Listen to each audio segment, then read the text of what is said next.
ভারতের সঙ্গে বাড়তে থাকা উত্তেজনার মধ্যেই এবার সরাসরি যুদ্ধের ময়দানে নামলেন পাকিস্তানের সেনাপ্রধান জেনারেল সৈয়দ আসিম মুনির।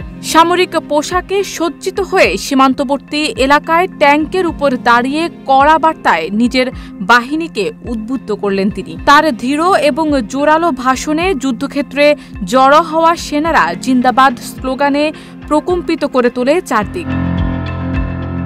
এ সময় জেনারেল মুনির বলেন, জাতির প্রতি আমাদের দায়বদ্ধতা প্রশ্নবিদ্ধ হতে পারে না।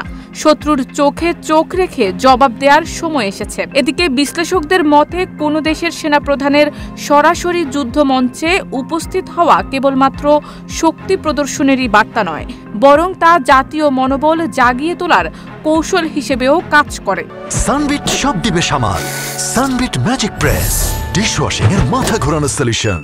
পাকিস্তানের এই পদক্ষেপ স্পষ্ট বার্তা দিচ্ছে যে তারা সামরিকভাবে যে কোনো সম্ভাব্য সংঘাতের জন্য প্রস্তুত।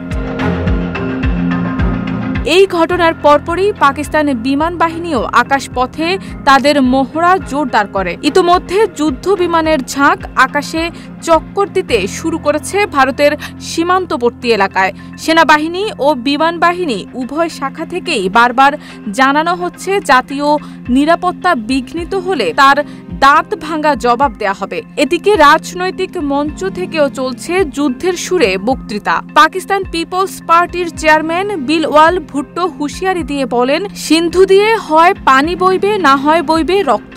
সিন্ধু নদীর পানি আমাদের অধিকার। মোদির চোখে চোখ রেখে আমরা তা রক্ষা করব, প্রয়োজন হলে যুদ্ধ করেই। ভারতের পেহেলগামে হামলার পর পরিস্থিতি এমন জটিল অবস্থায় পৌঁছেছে, সীমান্তে প্রতিদিনই বাড়ছে সংঘর্ষ। লাইন অফ কন্ট্রোলের অন্তত 5টি পয়েন্টে চলছে ভারী গোলাগুলি। ভারতের পক্ষ থেকেও কড়া জবাব আসছে। প্রতিরক্ষা মন্ত্রণালয়ের বিবৃতিতে জানানো হয়েছে, সীমান্তের নিরাপত্তা লঙ্ঘন হলে উপযুক্ত জবাব দেয়া হবে। সেনাপ্রধানের সরাসরি মাঠে নেমে যাওয়া এবং রাজনৈতিক নেতৃত্বের উস্কানিমূলক বক্তব্য, এই দুই মিলে দক্ষিণ এশিয়ার পরিস্থিতি এখন উত্তপ্ত ও অনিশ্চিত।